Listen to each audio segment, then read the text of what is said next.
morning and welcome to another show of the Health Zone. I'm Mihal and I'll be with you for the next hour. Check out and like our Facebook page on www.facebook.com/The Health Zone Show. Well, this week we're talking all about sexual health and healthy relationships. We'll be talking with sex columnist Roe McDermott about what women wish men knew about sex and how you could add some more fun and spark into your relationship. We'll also be chatting with Polarity Therapist Fabio Moretta about why women experience sexual health problems and what they can do about them. Lastly, Tantric sex, relationship and orgasm coach and sexologist Andrew Barnes will be telling us how to create a more intimate and honest relationship with our partners and how to know if you're in a co-dependent relationship or not and what you can do about it. But before all of that, let's listen to the one and only James Brown with I Got You. I feel good. I knew that I wouldn't. I feel good. I knew that I wouldn't. So good, so good. I got you. Wow, I feel nice. A sugar and spice. I feel nice. A sugar and spice. So nice, so nice. I got you.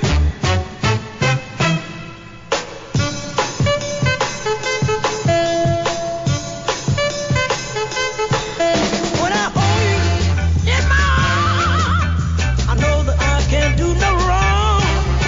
And when I hold you in my arms, my love won't do you no harm. And I feel nice, that sugar and spice. I feel nice, that sugar and spice. So nice, so nice, I got you.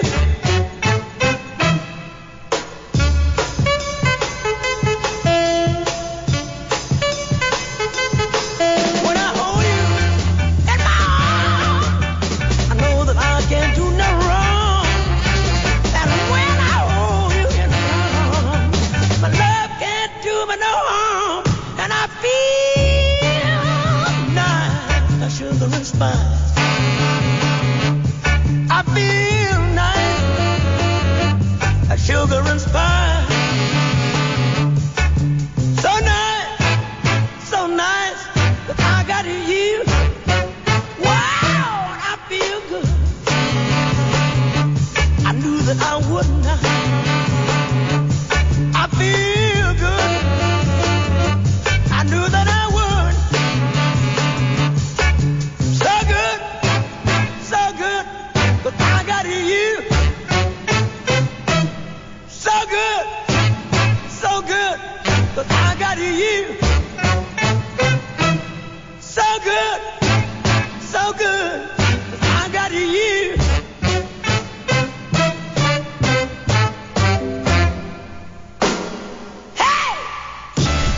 If you've an injury from sports, work or life in general, at Cork Sports Injury Clinic, we've a range of treatments to help relieve your pain. Not all injuries are related to sports, but the treatment for many of life's aches and pains are the same. Just some of our treatments include deep tissue massage, dry needling, spinal adjustment, cupping and ultrasounds.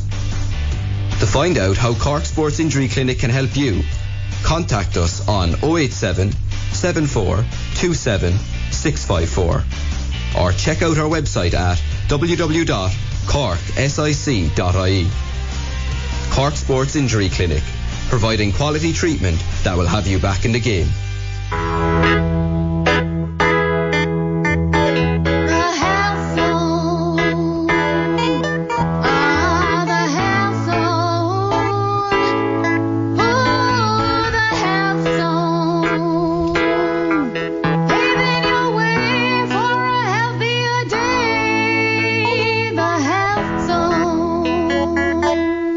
Welcome back to the Health Zone. Well, that was I Got You with James Brown. Check out and like our Facebook page on www.facebook.com facebook.com/The Health Zone Show to stay updated on all things health related. Well, on this week's show, we're chatting with Roe McDermott, who is a journalist and sex columnist for Hot Press and Dublin Inquirer. She's also a Fulbright awardee studying sexuality studies in San Francisco State University. She's telling us about how to have a more enjoyable sex, how to know if you're with the right partner, and also how to keep the spark alive in your relationship. So what is deemed as good sex, Ro? Well, good sex is rather subjective for a lot of people because everyone has their own tips and tricks, which they seem to.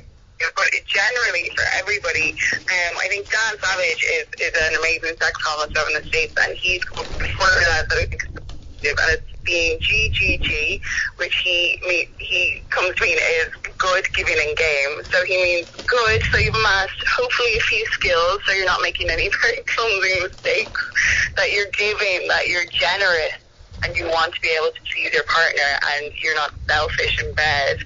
And game means you're kind of up for trying new things and for keeping your sex life exciting and finding new ways of pleasing both yourself and your partner, because I think it's really important that people don't often focus on their own pleasure, and if you don't know what you enjoy, you can't tell your partner. And open communication and honesty is the biggest thing that leads to good sex, because if you're able to express what you want and why you want it, sometimes your partner is able to work with that and understand your desires a bit more. But I also think there needs to be a focus on both people's pleasure. I think women in particular are socialized not to focus on what they enjoy in bed, and not to focus on making sure that they're getting it. So I think for women in particular, it's really important to be able to express to their partner what they want, how they can get there. And so communication is a big thing. And so in that theme of open communication, you have to be willing to be vulnerable. I think there can often be a bit of shame and a bit of embarrassment and a lack of desire to tell people what you're desiring, because you're feared you might be judged, because you're shy, because you're not incredibly comfortable talking about sex. And I think that open communication is really key, and that sense of opening yourself up to being vulnerable as well, that's going to create more emotional intimacy with your partner, which can only serve to make things better. Great, Ro. And I suppose, like, what you think stops us from say actually having like good sex or enjoyable sex? I think it's a lack of honesty, which affects a lot of people, and that lack of honesty and that ability to talk about what you want, and very basically a lack of awareness about our own bodies. And particularly, I have to say, it's a tantric problem for women, but women tend not to be given the vernacular to describe what they want and what makes them feel good. And so that lack of desire to be able to express that openly can really stop a partner, because you're not able to express yourself and say what you want, or even know what you want at a very basic level. Your partner can't be expected to be telepathic. So I think self-exploration is really important for people, and then communicating that with your partner, that ability to communicate openly. I also think there can be a lack of attention to what your partner is reacting to. I think people get stuck in a routine of this works, so they do this all the time. So they stop exploring other ways of making each other feel good. And I think as well, once couples start having sex, they can often stop doing the little things that they did before they were having sex that get each other turned on. So whether that comes from seduction or whether that comes from kind of physical foreplay and focusing on different erogenous zones, I think it's really important not to just focus on purely we can have sex now, so that's all we're going to do. I think the foreplay is really important, and I mean that both emotionally and physically. And Ro, like, you know, like we often hear, but what do women wish men knew actually about sex? Oh God, let's write a book. I think women wish that men knew. We are socialized as women not to talk about sex and not to seem incredibly enthusiastic about sex, and we're socialized not to ask what we want. And to do that and to be a sexually confident woman and to be sexually empowered, it actually takes a good bit of personal work a lot of the time, because you're receiving all these messages from society that are telling you that you should be sexualized, not very sexual. And so it can often be a vulnerable thing for a woman to say, well, first of all, I enjoy sex. here's why I enjoy it, because it's often seen as aggressive. So I think men really need to be attuned to that, and then be really appreciative when women can openly express what they want.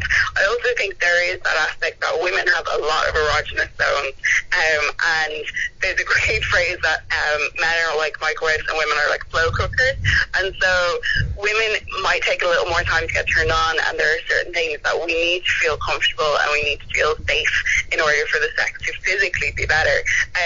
So I think men have to never neglect foreplay, and again I mean that emotionally and physically, and focus on the little things that get women there.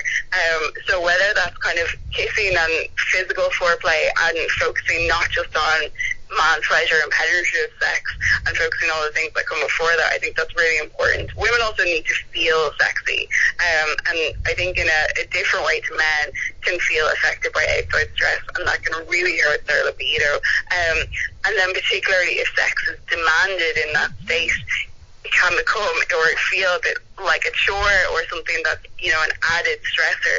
So I think it's really important never to use sex as something to do, and this is for men and women really, but I think it's particularly important that a lot of pressure is placed on women, because generally men can have their view, and it's never been sex that is that has to be done in a relationship, and to really pay attention to what women are enjoying in bed, because women can often give off a lot of very subtle and unsubtle physical cues that something is working or not working that men might want to pay attention to. Great. And, you know, I suppose, what do men wish women knew about sex? I think men are this idea of, because I think a huge barrier in a lot of relationships is women not being able to ask for what they want. Men really want to know what makes their partner feel good, and it makes them feel good to be able to give that. And bless men, we always talk about, you know, them being, you know, more and sexual aggression. They're also sensitive little bunnies, right? And so it's really important for them to feel like they've been able to please their partner, and to do that they want to know, and they really want women to tell them what they want. I also think there's a few things. Men are quite visual. We have to go with the stereotype. So a bit of seduction never ever goes awry when it comes to bringing a bit of spice back to a relationship, and seducing your man and putting a bit of effort in. I think that also applies to a lot of men like to indulge in a bit of pornography and a bit of adult film, and I think most men would be very adamant that this has nothing to do with their relationship and their partner shouldn't take it seriously. It's a sexual aid, it's not a sexual threat, and I think a lot of women can take pornography a bit seriously, because men are a lot more enthusiastic about it than most women. But on the other hand, men should also know that there are feminist pornography sites, and a lot of porn that's produced, there's ethically produced porn that might make women feel a lot more comfortable. I also think men want women to know that they want women to initiate sex a lot of the time, particularly in a long-term relationship. If the man is left to initiate sex, it means that he's also leaving himself open to rejection a lot. And in long-term relationships that can build. So it's really important for men not to feel like they're begging for sex or constantly initiating, and that their partner also desires them. So I think it's really important for women to take that aboard and initiate sex and make their man feel desired, and not just like he's always the one desiring. Great, Ro. And, like, you know, would you have any suggestions, say, for a man or woman who may have low libido? Yeah, I think the thing about low libido is it's only a problem if it's a problem. Some people have a naturally low libido, and if you can work around that, that's fine. But I also think that we sometimes don't take low libidos seriously enough, because low libidos can be the effect of things. They can be a side effect of illness, they can be a side effect of medication, and I think unlike most side effects people experience, we're not as comfortable turning to our doctor and saying, I'm experiencing this, too, so can we work around this? And I think that's really important, because with any other side effects, if you were losing sleep, if you were losing appetite, if anything else is happening to you due to an illness or a medication, brings the attention to it. And I think a low libido is the exact same. If it's affecting your life, there are things that you can do. So I think if it's a medical issue or anything physical, absolutely bring it up to your doctor, and don't be embarrassed to say that, and don't be embarrassed to say, actually, having a higher sex drive is very important to my life and my well-being, so I want to work with this, because there are medications or maybe changing medications, and that will absolutely help. But like I said, if you're fine with this, that's great. It's only an issue if it causes problems in the relationship, and that really comes from one being a lower libido than the other. But I think not worrying about it is very important. If everyone in the relationship is feeling satisfied and feeling appreciated.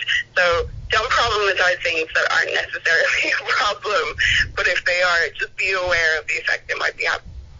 Like, how could a couple put, say, more passion or excitement into sex and to their lovemaking? I think passion and excitement, people need to also be realistic in long-term relationships. Some of the passion and some of the excitement can wane. But like I said, it's like being with a low libido. It's not something you necessarily have to accept. So I think it's about focusing on what gets you both excited. And trying new things, I think, is really important. There's a great challenge. I think challenge is the wrong word because it feels like it's incredibly difficult. Whereas this seems like an excellent piece of, basically, where couples who want to reignite their passion, they commit to something, to a routine. A lot of people commit to having sex every day for a month, and in that every day they try something new, and whether that's something big, so a sexual act that they haven't tried before, or something small, whether it's bringing a blindfold into the bedroom or bringing an ice cube into the bedroom and getting creative with.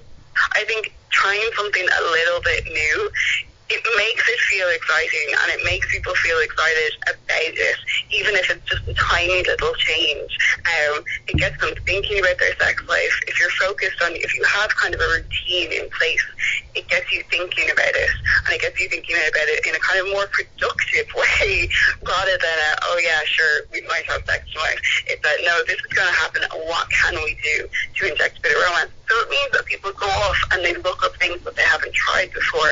And I think that idea of coming together in a way where sex isn't a chore, it isn't something that's been waited on, but it's something that you know is going to happen. And I think there's something very innately exciting about that because it gets people thinking about it. And I think also there's something very sexy and very exciting about sitting down and just talking about what you've wanted. So if you commit to going through your bucket list of sexual activities and seeing what you have and haven't done and what you would like to do with your partner is really important, because again, it puts you into kind of a sexual mind frame, and it also gets you thinking about what you're going to do if you want to sustain a relationship and what new things you'd like to try. Say if a person is in a relationship and say both partners have a different sex drive and say even different expectations, like what could they do in that situation? Yeah, I think that can be a problem. And like I said, if there's something medical or something physical that's causing someone to have a low, I think people should be aware of that and go and see if there's anything that they're medical aids. They're not intrusive at all, and so people should be aware of that. But I think again, that idea of it's more about libido, it can often put the other person in a very vulnerable position because they're constantly trying to initiate sex or asking for sex and getting rejected, and that can be emotionally very difficult. And of course, for the partner with the low libido, it's also not helpful to feel like there's any pressure or any sex. So I think it's about coming up with a compromise, and routines are actually proving good, and it sounds like you're turning sex into a bit of homework, but don't think of it that way. It's play work, because you're working together to do something fun and intimate, and that will strengthen your relationship. But having a routine around sex, it also means that this is off that pressure is off for someone to initiate, for someone to say yes or no with whatever it is. If it's having sex once a week, twice a week, that you get into that routine and you stick to that routine. So it means that both partners are feeling a bit more confident because that idea of being rejected or being taken away. And also, I think it's important to remember that if you have a low sex drive, you can be sexual without having sex. And I think that can take the pressure off for a lot of people. If there's a pressure to kind of perform and to achieve orgasm or give an orgasm, but you can be sexual with your partner. You can do sexy things. You can be naked around each other. You can touch each other. You can kiss each other. And I think taking the pressure off having full sex can also relieve a lot of the mental stress that goes with it. So focus on being sexy and sexual together rather than having sex, but also have a routine so it doesn't go too long, which will turn it into... Finally, like what is the secret, say, to a long, happy and healthy relationship? The secret to a long, healthy, and happy relationship. If I could do that, I would be an absolute millionaire. What Exactly. I think is really important in most relationships, all relationships, is being respectful of each other and being honest. And I also think it's really important to have kind of realistic expectations of what it takes to have a healthy, committed relationship. That initial spark and the initial fun and excitement of initial romance can fade, and it turns into something much deeper. But it can turn into something where people feel so comfortable that they can often turn complacent. And I think relationships themselves can get old, but expressing how you appreciate them and what excites you about being with them never should get old. People need to feel appreciated and invigorated, and effort needs to be made, and effort isn't necessarily work, but it's about appreciating each other. It's about always being honest. I think it is about trying to keep things fresh, whether that's in the bedroom or the bedroom. So it's not about, so routines can be incredibly helpful when it comes to being have sex, but I think too much routine in a relationship, it takes kind of a bit of the spark out of it. So being spontaneous with each other, taking time to get to know each other on different levels, and communicating openly and honestly, and letting people know what you want is really, really simple too. So I think partners should be honest with each other and really listen and appreciate each other as well. That's great, Ro. Look, unfortunately, we're after running out of time, but thanks so much for chatting with us this morning. I really enjoyed it. Thank you. Bye-bye. Bye-bye. Well, bye-bye. Well, that was sex columnist Roe McDermott talking all about sexual health and healthy relationships. Very interesting indeed. Don't go away, because up next we're talking with Polarity Therapist Fabio Moretta about why people experience sexual problems and what they can do about them. But before all of that, let's listen to Sex Bomb with the one and only Tom Jones.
You're my sex bomb, and baby, you can turn me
Victoria Cross Cycles is one of Ireland's leading bike shops with over 25 years experience in business. All our staff are keen cyclists with extensive knowledge in road, mountain and cycle-to-work bikes and are there to help with all your cycling needs. We have a wide range in road bikes, hybrid bikes, mountain bikes and also stock a wide clothing and accessories collection. We have a workshop for repairs, so if you have a problem, we'll fix it. Please drop in your bike to us and we'll repair it with our expert knowledge and training. Why not get involved in the Cycle to Work scheme? Buy a bike and save up to 50% on tax. Victoria Cross Cycles. Find us on Facebook or visit vccycles.com.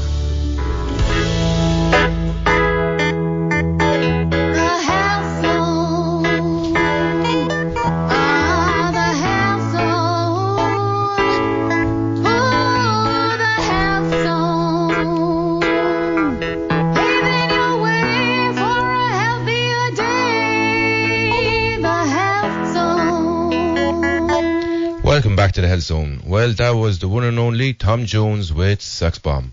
Check out and like our Facebook page on www.facebook.com/The Health Zone Show. A podcast of this week's show will be uploaded later on today on www.mixcloud.com/The Health Zone. Well, today we're talking with Polarity Therapist Fabio Moretta all about why people experience sexual problems and what they can do about them. Good morning, Fabio. Good morning. Thanks for inviting me. You're very welcome. So tell me, Fabio, what do you do? My job is to move energy in people's body because energy has a tendency to get stuck. And when it gets stuck, we experience health problems. So people need to have an eye on moving their energy. And when it gets stuck, they need to see a specialist. So that's my job. Great. And how come you got into this type of work? It's vocational. It's kind of the period of my life I had this strong calling and I felt panic attacks and anxiety in staying in my old path. So it's kind of I had to move in this direction and I felt a gift, a special sensitivity in feeling people's energy and actually having then a technique to move that energy and making them happy and healthy again. Can you tell me a bit more about people having problems with sexual energy, Fabio? Yes, all the time. So we have to consider that sexual energy is 30 to 40% of our body energy. So it's a big fraction of it. So it's very easy to get that energy out of balance because maybe in some periods we are overworked or sometimes we are worried about other things in our life or we are studying too hard. And when we deny that energy, obviously it gets all over the place. And when we don't express it, it has to find means of expressions that are different. And sometimes those means are contracting organs or creating strange sexual deviations. So it's very important to keep that energy balanced. And it's very easy in this busy lifestyle we all have to get out of balance with that form of energy. Absolutely. Great. And what do you do with a person, say, who has a problem with their sexual energy? So my job is to investigate the lifestyle and if this person is allowing himself or herself to express his or her emotions. So many times we feel maybe sorry for having some thoughts, or we feel that we shouldn't think in a certain way, and we feel that maybe it's more important to do our homeworks or being a good student or being a good professional, and the sexual urge is denied. So when that happens, the body doesn't like too much. And obviously, sexual energy can accumulate, being over-accumulated in the genital area, or sometimes it can be used for other things like creativity. So if I get a rush of creativity and express that, that's good. But if for the sake of being serious, of being ultra-professional, I don't allow myself periods of playing or being creative, that's something that gets the energy stuck. So my job physically is to use my hands and push that energy all over the body in order to invite the circulation of this energy. So it's really a physical work, sometimes with light touch, sometimes with no touch at all. So it's possible to push the aura for pushing the sexual energy, or literally putting my fingers on the body very, very gently is allowing the flow to start again. Why do people have problems with their sexual energy, Fabio? They do because it's a lifestyle problem. So it's not possible, as it was before, maybe for our grandparents, to have a relaxed pace of life that was in tune with our body. So we are constantly pressing our own emotion, we are pressed about time, we are pressed about expectations. So we put our mind in our body, and so with the mind we try to control the body, and that's something that is not natural. The body doesn't like that. The body is not designed to be controlled 24 hours a day by the mind. The body has its own intelligence, its own wisdom. So we have to respect that, and we have to respect the natural flow of energy. And whenever we are on the way with a strong belief or with a certain behavior that we impose to ourselves, energy gets stuck. And that's where problem starts. So it's inevitable that sexual energy is involved in pretty everything that people feel as pain. So many times I have people coming with a simple back pain, but if we go a little bit deeper, sexual energy is involved. It's always in the way, and every symptoms many times is just the tip of the iceberg, and below there is a sexual issue. Are there any other, say, factors which could contribute to a person's blocked energy? Yeah, beliefs sometimes, sense of guilt, sense of shame, or the fact that, this is not the right time, or the fact that I have to. Sometimes we even feel pushed in the opposite way. So I have to have so much sex in my life because everybody does. So it's a matter of not being tuned in the body, not being tuned with our emotions and our genital area. And when that happens, we go extremes very easily. So periods of exaggerations and periods of starvation. I know you've been living here for about 10 years at this stage. Yes, that's right. But yeah. I know, you think Ireland is more sexually suppressed than, say, other countries, Fabio? Yes, on a way it's very visible because if you go out on a Saturday night, it's incredible the amount of freedom you see on a Saturday night. People, they go around half naked, and that's not happening in other countries so explicitly on a Saturday night. And then you see exactly the opposite during the working days and working hours. People are trying to get very, very serious, and they try to suppress that creative part. So it's kind of like people live on extreme. And I believe that the religion, culture has played a major role in suppressing that energy. And, it's not the same in all the countries in the world. There are countries like Brazil or France, without going too far, that they allow that freer expression of sexual energy. It's normal to express it. So in those countries, we don't experience those extremes. Absolutely. So there is a major role of suppression that I can see in Ireland. Absolutely. What's the solution to that? The solution is to stop expecting instructions from outside. Stop expecting instructions from books or gurus or people that pretend to have every solution about that, and to retrain gently our body in feeling those emotions, feeling the connection with ourselves, be really genuine and honest with what we feel inside, and rely on that. And obviously for people that have been denied those emotions for years, it will take a little bit. So it's not possible to think that for years of denial, with a few weeks or few months, we'll be recuperating all that connection and that ability to feel all the emotions and the finer sensations. But, with practice, everything is possible. So we need to retrain our mind and our body to feel again, and not be ashamed to feel sensitive, to feel some very pleasurable emotions that, society doesn't considers a weakness for a person. If someone came to you, like what would happen, Fabio? It happens that we have a general conversation. Usually we keep the conversation very safe, and we stay around the physical pain or sometimes the sexual discomfort. And my job is not to dig verbally inside the issues, because as soon as I go verbally in that area, the person might feel intruded. So my skill is to actually listen what the client is not saying, listen the energy that is portraying and the emotion that is portraying whenever is telling me about the pain, the trauma, the discomfort, and then to act with my hands and moving the energy that I feel is stuck in with the air in which I find it stuck. So it's very a safe process for the client, because it doesn't feel intruded psychologically, and it's totally up to my intuition to act on the areas that they need most of the help. So it's a really intuitive work. Sounds very, very interesting. And like, I suppose finally, Fabio, like if a person wanted to contact you, how could they do it? Very easily. So our website, that is www.wisdomwithin.ie, and my phone number is 087 14 56 323.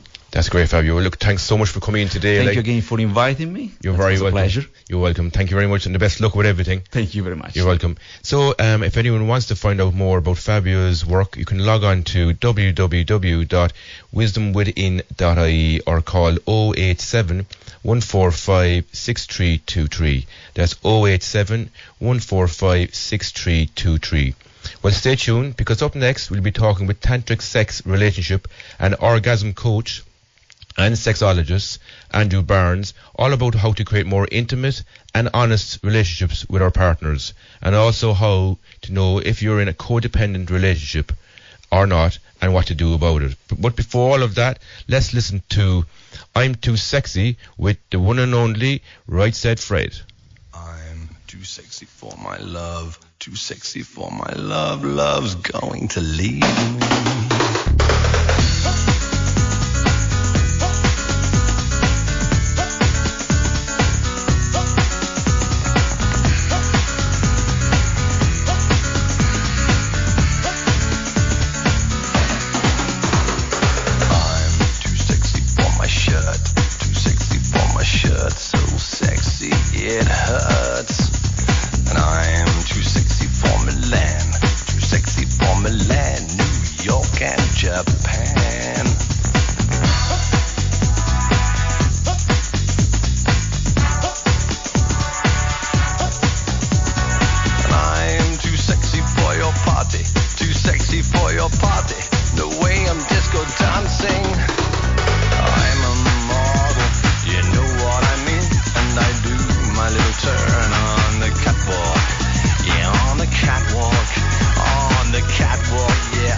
Adventures offer the widest range of outdoor adventure activities in Munster. We have the activity for you or your group with adventures on both land and water. Kayaking, surfing, archery, hill walking, rock climbing, abseiling and stand-up paddleboarding are just some of the activities on offer. Only 15 minutes from Cork, we cater for individual or group bookings. Find us on Facebook or for a full list of adventure activities, check out ardmoreadventures.ie. Life's an adventure, so let's live it.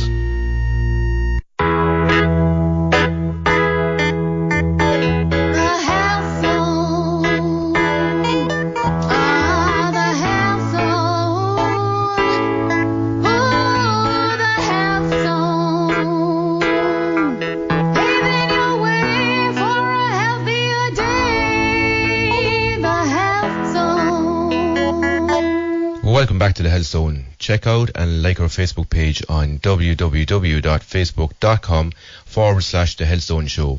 A podcast of this week's show will be uploaded to www.mixcloud.com/The Health Zone, and that will be on later on today. Well, recently I was talking with Tantric sex, relationship and orgasm coach and sexologist Andrew Barnes about creating more authentic relationships with our partners. He was also telling me about how to know if you're in a co-dependent relationship or not and what to do about it. Here's a short section of the interview, and the rest can be listened to on the podcast. The interview is over an hour long, so I hope you enjoyed this little excerpt there. So Andrew, I was at your talk last night and you talked about de-armoring. Can you explain a bit more about that? Yeah, the tantric body de-armoring is something I've been developing for the last 15, 16, 17 years. And it's a type of body work that support people to release blockages. Now, I often get asked, what are blockages? And I also hear a lot of people talking about blockages. And so it's good to define that from the start of this conversation, I think. And I define a blockage as a combination of an emotional stress and a physical tension. You know, something happens in our lives and we have an emotional reaction to that, which automatically creates stress in our physical body. And those two stresses, the emotional and physical, become very intimately connected to each other. Now, if we don't express the feelings while they're happening in the moment, very often what happens is we suppress the feelings. And that means that we don't release the tension either. And so this becomes what I call a holding pattern. And tantric body de-armoring is designed to release the holding patterns that lower our vibrational frequency and keep us held in past emotional states. So in a bodywork session, we may press on different points and different muscles of the body, and that helps to also trigger and release the emotional energy that's been suppressed. And so it's really more designed to support people that have sexual stress or sexual issues, because a lot of other modalities tend to stay away from sexuality and support people in other really amazing ways of healing. So tantric body de-armoring tends to start where other modalities end, because it goes into releasing stress around sexual issues. So we're all looking for a deeper and more loving relationship in our lives, but is this a way to kind of move towards that? I think we need to incorporate the body, our emotional body and our energetic body in our healing and also in our relationships and in our daily lives. Very often a lot of people become very physically focused or very emotionally focused, but they're not incorporating all levels of consciousness. And if we want to be in a loving, caring, intimate, open, honest relationship that's really vulnerable and authentic, we need to be acknowledging all levels of consciousness within ourselves and with our partners. Now, one of the ways that makes that very difficult in many societies is that we're confusing the concepts of being a female and a male with being a man and a woman, and then associating that with either being feminine or masculine. And what I mean by this is, when I use the term female or male, what I'm actually talking about is what body type you have. You're a male because you have a penis, and a female is a female because she has the clitoris. And that's it. There's nothing to do with long hair or short hair or dolls and trucks or pink and blue. That relates to being a man or a woman, which is the gender roles that have been socially constructed in many societies. Now, the gender role of woman says, stereotypical things like they like pink and high heel shoes and makeup, and they love to dance, and they're overly emotional. And, a lot of the countries that I go to, one of the gender roles of woman is that they have sexual problems, they have body image problems. Some of the stereotypical things about being a man is, that we're strong and confident and aggressive and dominating and logical, and all of these types of things. We like blue, not pink. The problem with this is that a lot of people are confusing being a man or a woman with being a female or a male.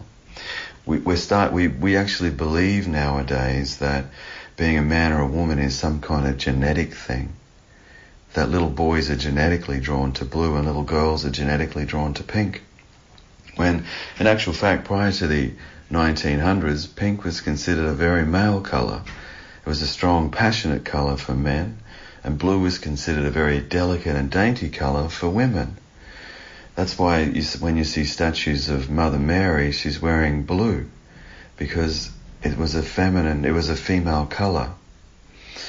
So then, to add on top of this confusion of being a man or a woman with being a female or a male, we then associate femininity with women and masculinity with men. And this is what I consider to be a major problem in our relationships and an underlying cause of codependency. Because as soon as one human being is conditioned into developing their feminine and avoiding their masculine, or developing their masculine and avoiding their feminine, you create a polarization within that person. That means that they're allowed to develop certain skills, but they also have to avoid developing other skills. And as a result of that, they're good at some things and unaware of other things. And then we get into a relationship with the expectations that the other person is going to do things for us and meet our needs, actually needs that we could meet within ourselves if those gender roles weren't there. So it's this expectation on other people based on gender that creates codependency. And this is an underlying block to deeper intimacy, to deeper loving, caring, intimate, open, honest and vulnerable relationships. What's the solution to that, Andrew? One of the solutions, and of course there's no real black and white answer to this because every relationship is unique and individual to those people that are in it. But my sense is one of the first things that we all need to do is start to deconstruct some of the gender concepts that we have. You know, awareness is the key, willingness is the motivation. Without awareness, there can't be any kind of transformation. And so people need to realize that being a man or a woman is not genetic. You know, fashion changes and so does gender fashion. And once we do that, it can free us up to start to explore aspects of ourselves that we've avoided. And we can start to explore what our maximum potential is as a human being. Because at the moment, a lot of us aren't supported in our societies to explore our maximum potential. We're taught to, at school to do what we're told, to fit into society, to say yes, even when we want to say no.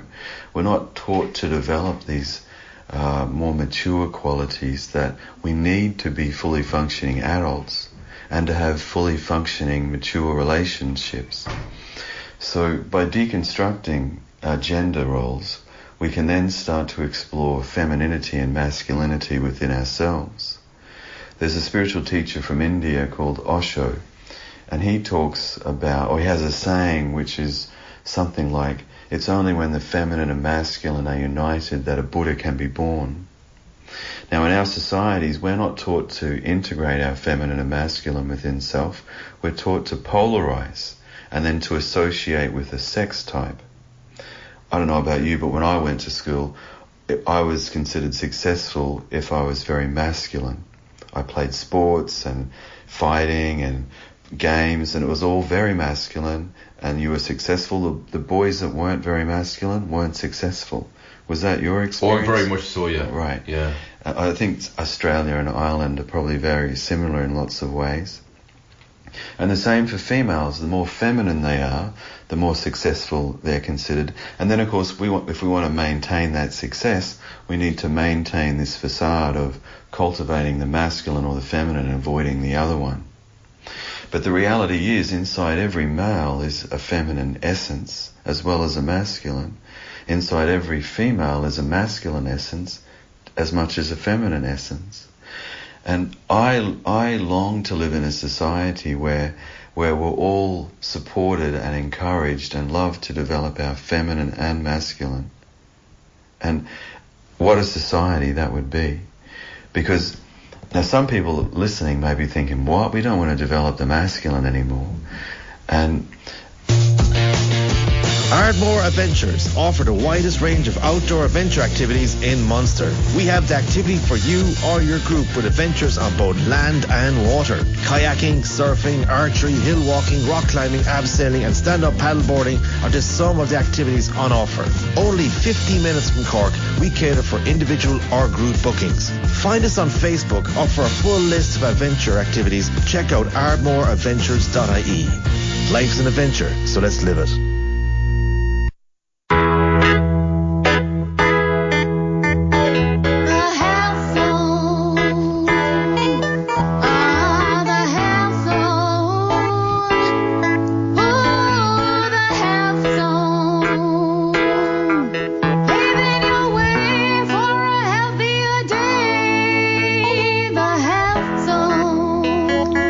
Welcome back to the Health Zone. Check out and like our Facebook page on www.facebook.com/The Health Zone Show to stay updated on all things health related.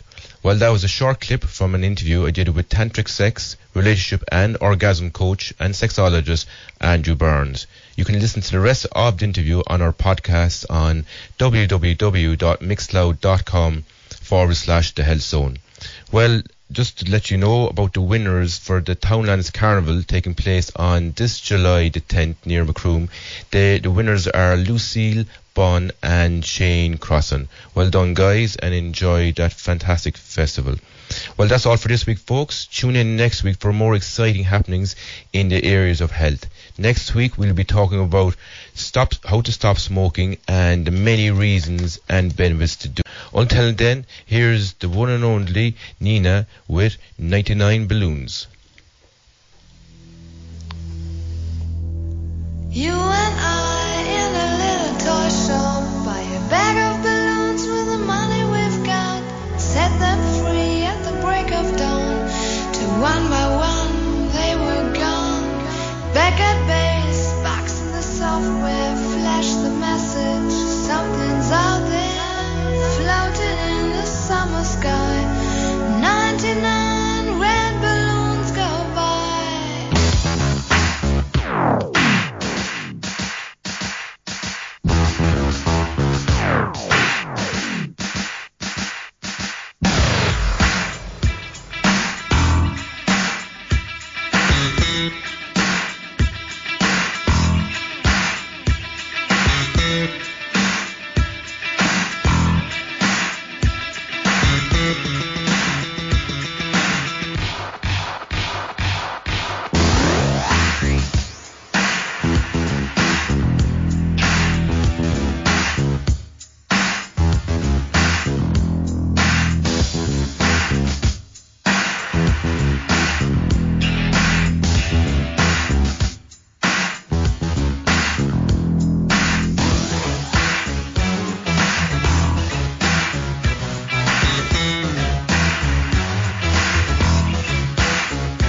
morning and welcome to another show of the Health Zone.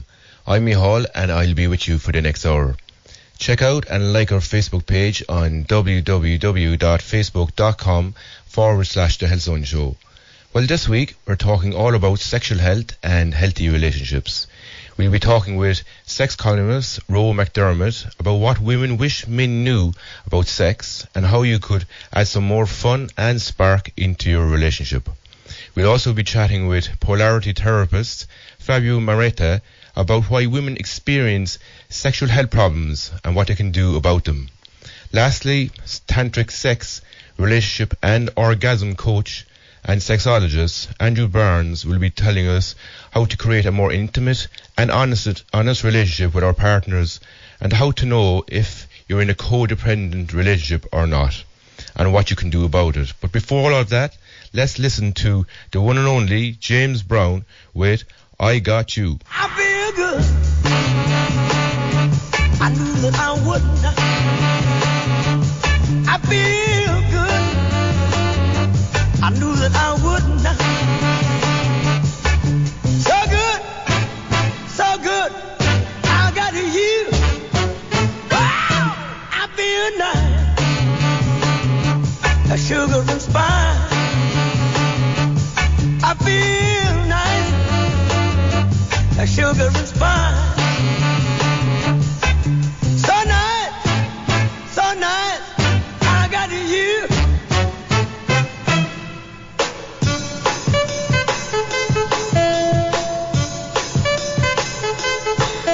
When I hold you in my arms, I know that I can't do no wrong. And when I hold you in my arms, my love won't do you no harm. And I feel nice, that sugar and spice. I feel nice, that sugar and spice. So nice, so nice, I got you.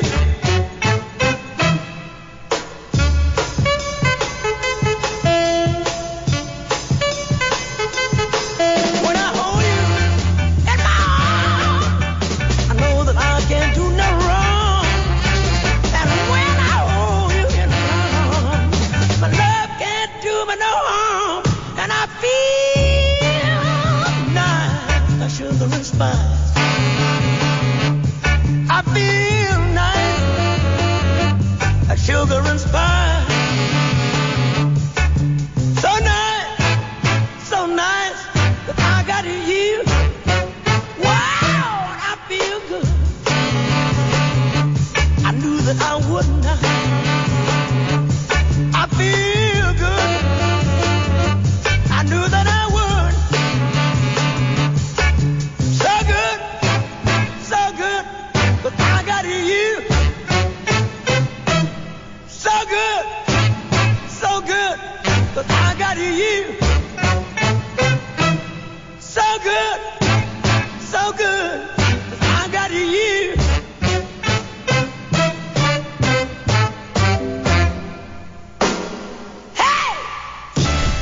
If you've an injury from sports, work or life in general, at Cork Sports Injury Clinic, we've a range of treatments to help relieve your pain. Not all injuries are related to sports, but the treatment for many of life's aches and pains are the same. Just some of our treatments include deep tissue massage, dry needling, spinal adjustment, cupping and ultrasounds. To find out how Cork Sports Injury Clinic can help you, contact us on 087 74 27 654 or check out our website at www.corksic.ie. Cork Sports Injury Clinic, providing quality treatment that will have you back in the game.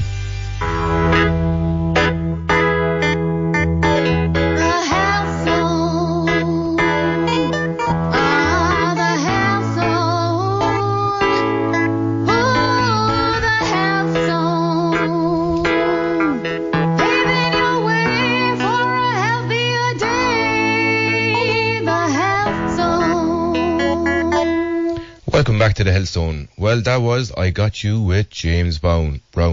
Check out and like our Facebook page on www.facebook.com/The Health Zone Show to stay updated on all things health related. Well, on this week's show, we're chatting with Roe McDermott, who is a journalist and sex columnist for Hot Press and Dublin Inquirer. She's also a Fulbright awardee studying sexuality studies in San Francisco State University. She's telling us about how to have a more enjoyable sex, how to know if you're with the right partner, and also how to keep the spark alive in your relationship. So tell me, Ro, just going back there, regard to, I know we're talking about sexual health and healthy relationships. What is deemed as good sex, Ro? Well, good sex is rather subjective for a lot of people because everyone has their own tips and tricks, which they seem to. But generally, for everybody, I think Dan Savage is an amazing sex columnist over in the States, and he's come up with a formula that I think is effective, and it's being GGG, which he